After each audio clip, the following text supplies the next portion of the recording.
India's friend, the President of the United States of America, Mr. Donald Trump.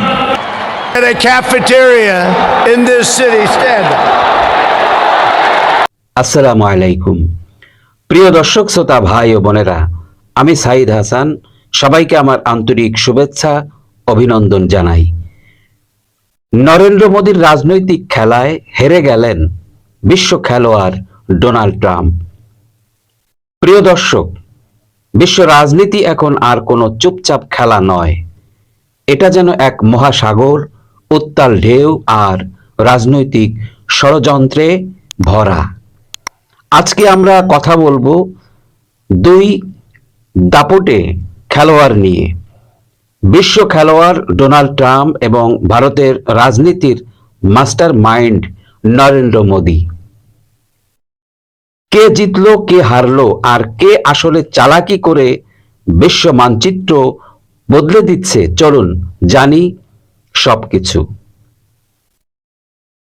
ট্রাম্পের রাজনৈতিক চেহারা।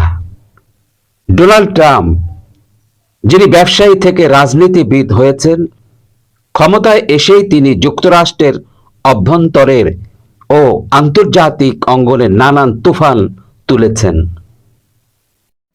চীন থেকে শুরু করে মধ্যপ্রাচ্য, রাশিয়া থেকে ইউরোপ, সবার সঙ্গে তিনি এক ধরনের ঢিল মাইন্ড চালিয়েছেন। কিন্তু তার সবচেয়ে গুরুত্বপূর্ণ সম্পর্ক ছিল ভারতের প্রধানমন্ত্রী নরেন্দ্র মোদীর সঙ্গে। হাউডে মোদি থেকে শুরু করে নমস্তে ট্রাম্প, দুই দেশের এই কূটনৈতিক বন্ধুত্ব যেন বিশ্বকে নতুন বার্তা দিচ্ছিল। কিন্তু হঠাৎ করেই কেন ছিন্ন হলো সেই সম্পর্ক? মোদির চালাকি ও ট্রাম্পের হেরে যাওয়া। নরেন্দ্র মোদী রাজনীতির ময়দানে অত্যন্ত ঠান্ডা মাথার একজন খেলোয়াড়। তিনি জানেন কখন হাসতে হবে, কখন চুপ থাকতে হবে, আর কখন প্রতিপক্ষকে ফাঁদে ফেলতে হবে। ট্রাম্প যখন চীনের বিরুদ্ধে যুদ্ধ ঘোষণা করলেন, মোদী তখন চীনের সাথেও ব্যালেন্স রাখলেন। ট্রাম্প যখন মুসলিম অভিবাসীদের বিরুদ্ধে অবস্থান নিলেন, মোদী তখন মধ্যপ্রাচ্যের সাথে সম্পর্ক উন্নয়নের খেলায় নামলেন। ট্রাম্প বুঝতেই পারলেন না তিনি এক নিখুঁত খেলোয়াড়ের জালে আটকে গেছেন। বন্ধুত্বের মুখোশের আড়ালে মোদী কূটনৈতিক বিজয় হাসিল করেছেন, আর ট্রাম্প এখন নিজ দেশেই বিক্ষোভ, অভিশংসন এবং বিচারের মুখোমুখি। ট্রাম্পের বর্তমান সংকট। আজ ট্রাম্পের বিরুদ্ধে একের পর এক ইস্যু, ক্যাপিটাল হিল হামলার দায়, বিচারিক তদন্ত, রাজনৈতিক দল বিভক্তি, মুসলিম ও সংখ্যালঘু বিরোধী বক্তব্য।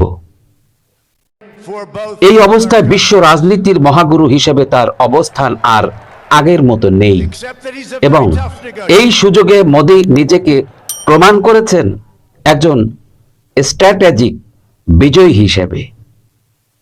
ভবিষ্যতের খেলা ট্রাম্প বনাম মোদী। তাহলে প্রশ্ন হচ্ছে, এখন কি হবে? ডোনাল্ড ট্রাম্প আবার প্রেসিডেন্ট হতে চান? মোদী ততদিন ভারতের ভেতরে শক্ত রাজনৈতিক দখল তৈরি করে ফেলবেন। কি হবে তাদের পরবর্তী কৌশল? ট্রাম্প কি চীনের বিরুদ্ধে আবার জোট গড়বেন? মোদী কি আমেরিকার সঙ্গে ডিল করে নিজের লাভ তুলবেন? নাকি উভয়ের মধ্যেই শুরু হবে ঠান্ডা যুদ্ধ? বিশ্ব রাজনীতি একটি খেলা, যেখানে খেলোয়াড়ের সংখ্যা অনেক, কিন্তু চালাক আর দৃঢ় মনোভাবের মানুষ খুব কম। নরেন্দ্র মোদী সেই কম লোকের একজন, যিনি ধৈর্য আর সময়কে কাজে লাগিয়ে বিশ্ব খেলোয়াড় ট্রাম্পকেও হারিয়ে দিয়েছেন। প্রিয় দর্শক, আপনি কি ভাবছেন? এই খেলায় আপনি কাকে জয়ী মনে করছেন, মোদী নাকি ট্রাম্প? আপনার মতামত জানাতে ভুলবেন না কমেন্টে। সাবস্ক্রাইব করে পাশে থাকুন এমন বিশ্লেষণধর্মী ভিডিও পেতে। এবং আমার পাশে থাকার অনুরোধ জানিয়ে বিদায় নিচ্ছি। সবাই সুস্থ থাকবেন, ভালো থাকবেন। আল্লাহ হাফেজ। আসসালামু আলাইকুম।